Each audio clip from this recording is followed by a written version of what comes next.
There was a time when brands like Micromax, Lenovo, HTC and even Nokia Lumia were major players in the Indian smartphone market. Some dominated in the budget segment while others pushed innovation. But today they are either completely vanished or become irrelevant. So what caused the downfall? Was it bad business decisions, poor software or just tough competition? Micromax was once India's second largest smartphone brand, even surpassing Samsung at one point. Its Canvas series was incredibly popular among students and budget-conscious buyers, offering decent performance at affordable prices. However, the company relied heavily on rebranded Chinese ODM models rather than developing its own technology. So they basically imported Chinese models, rebranded as their own and sold it to the Indian customers. Everything changed when Xiaomi entered the Indian smartphone market with its Redmi series. Xiaomi offered better software, stronger hardware, and a more aggressive online sales strategy, while Micromax struggled to keep up. Instead of innovating, the company kept launching outdated phones with weak after-sales support and slow updates. In around 2020, Micromax attempted a comeback with the In series using Made in India branding, but the hype didn't last enough. The phones lacked proper marketing, good cameras, a unique selling point, making them no match for Xiaomi or Realme. Today, Micromax still exists, but it is barely relevant in Indian smartphone industry. Just like Micromax, Karbonn was also once a top Indian smartphone brand, competing with Micromax, Lava and Zolo in the budget segment. It gained popularity through offline sales and affordable pricing, but failed to evolve when brands like Xiaomi and Realme entered the Indian market. The company relied on rebranded Chinese phones with outdated specs, offering weak processors, poor cameras and almost no software upgrades, just like Micromax. Unlike Xiaomi, which focused on aggressive online pricing and community engagement, Karbonn remained offline-centric, limiting its reach. As competition increased and customers demanded better value, Karbonn slowly faded, now only selling a few budget feature phones with minimal market presence.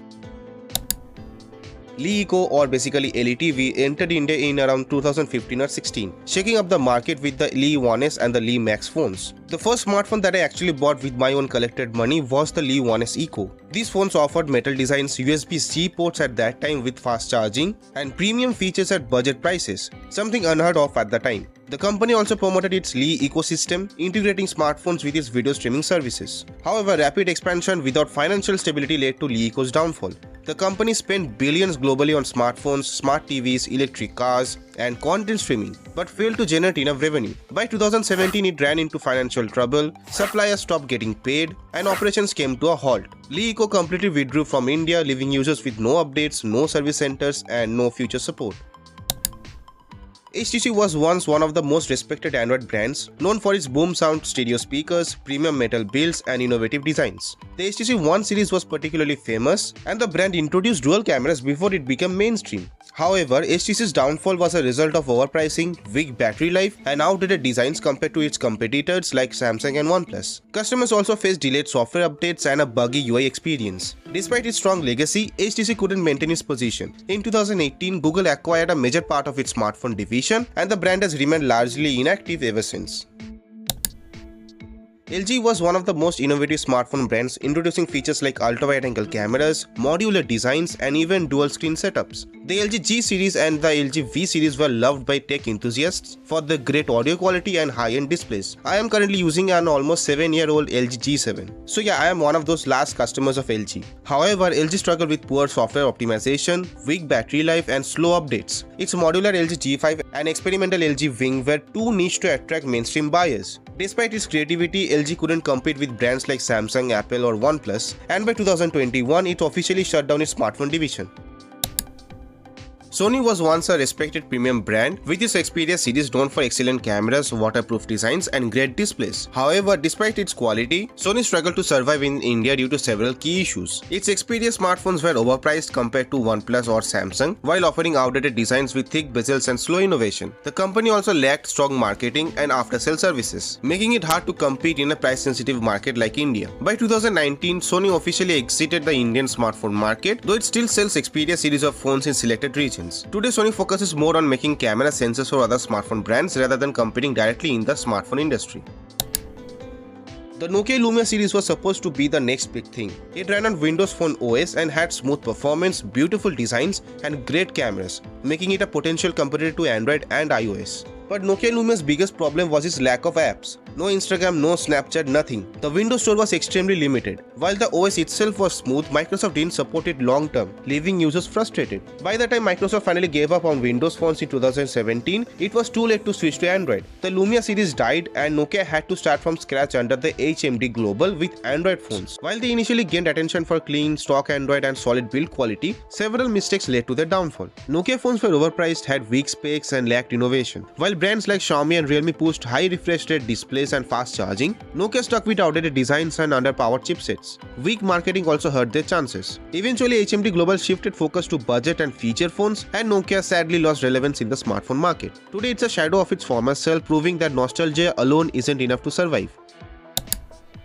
Essential was founded by Andy Rubin, the creator of Android, and its first phone, the Essential Phone 1, was a premium device with a titanium build, stock Android and the first ever notched display before the iPhone X. Despite its beautiful design, the phone had a terrible camera, high price and limited availability. The company also failed to establish an ecosystem around the brand. Adding to its troubles, Andy Rubin faced legal controversies leading to investors pulling out. So by 2020, Essential shut down, making it one of the shortest-lived smartphone brands ever. Spice was one of the earliest Indian smartphone brands, launching feature phones and later on Android smartphones at affordable prices. It even partnered with Google's Android One project, aiming to bring stock Android to budget phones. And this also brings back the Home Shop 18 nostalgia. However, poor marketing, weak brand presence and outdated hardware made it impossible for Spice to compete with Xiaomi, Samsung and Realme. Eventually, the company faded into obscurity, and today, very few people even remember Spice mobiles. Do you remember? Let me know. Coolpad entered India with affordable smartphones featuring fingerprint sensors and big batteries, gaining popularity with models like the Coolpad Note 3 and the Cool One Dual. However, its downfall was due to weak marketing, poor software support, and legal troubles in China. Xiaomi, Realme, and Honor quickly took over the budget segment, leaving Coolpad irrelevant by 2018. Today, it no longer has a presence in the Indian smartphone market. So when people are again talking about slim phones, I have to talk about this particular brand.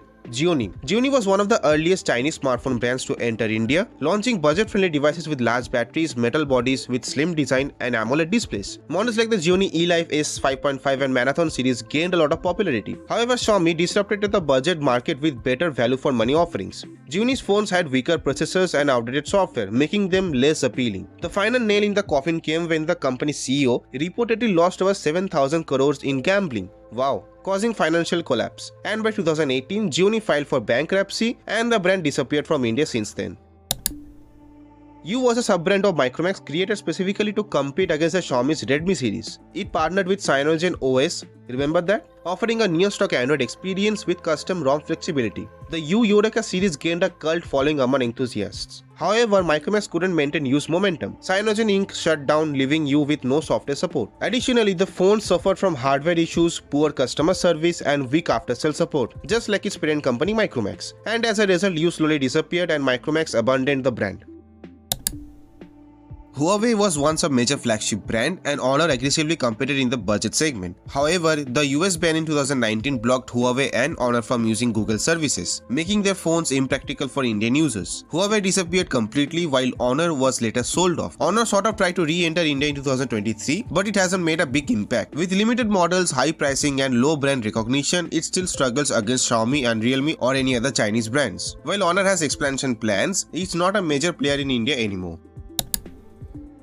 Lenovo once had a strong presence in the Indian smartphone market, launching popular models like the Lenovo K3 Note, P2 and Z2 Plus. The brand focused on affordable performance devices appealing to budget-conscious buyers. However, after acquiring Motorola, Lenovo shifted its focus entirely to Motorola-branded smartphones. Over time, the Lenovo-branded phones stopped getting updates and new launches became rare. Today, Lenovo still exists as a company obviously, but it no longer sells smartphones under its own name in India or anywhere else in the world. Blackberry was once a status symbol for professionals, known for its physical keyboards and secure BBM messaging service. Even after the iPhone revolution, Blackberry refused to adopt the touchscreens, believing physical keyboards were still superior. Haha, stupid touchscreen. By the time it finally launched Android-based phones like the Blackberry Priv and Key series, it was too late. Customers had already moved to Samsung, Apple and OnePlus, and Blackberry's concept and market share collapsed. In 2022, Blackberry officially stopped smartphone production, ending its legacy in the mobile industry forever.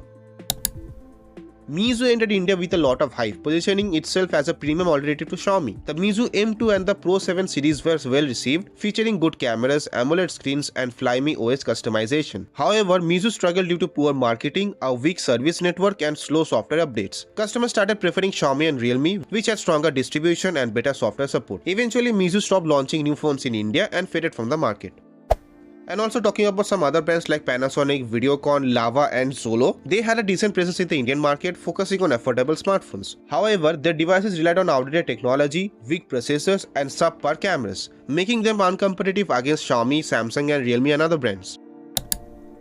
Panasonic gradually shifted to focus on home appliances instead of smartphones. Videocon failed due to financial struggles and lack of innovation. Zolo is nowhere to be found and Lava still exists and it is still trying to make a comeback in the Indian smartphone market and it is doing kind of good.